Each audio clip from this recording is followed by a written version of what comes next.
Noi ci siamo abbassati sempre di più e questa ancora un po' arriva in piazza Belluno perché là ormai siamo a 150 metri dal Ponte della Vittoria.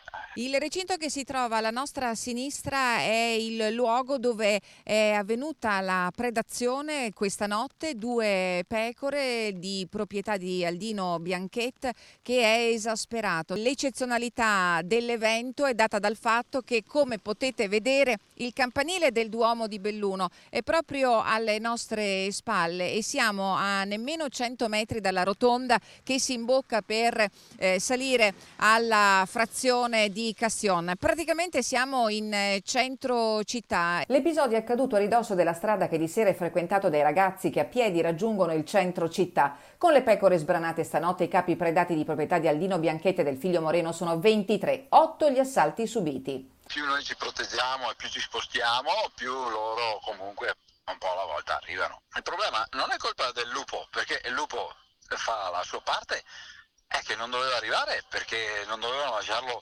riprodurre e svilupparsi così rapidamente sul territorio. Noi abbandoneremo tutto perché così non lo possiamo fare. È necessario riportare il fenomeno all'interno di un quadro scientifico per poterlo gestire nella maniera migliore possibile, dice il consigliere provinciale delegato Franco De Bon, che annuncia la collaborazione di Palazzo Piloni con la Regione Veneto per un'operazione di cattura e radiocollaratura di uno degli esemplari di lupo presenti lungo la dorsale del Visentin. Domani sarò a Roma col Diretti per chiedere perché si faccia una riflessione e si prenda spunto da quelle che sono le norme europee per applicare anche in Italia il piano di gestione nazionale del lupo.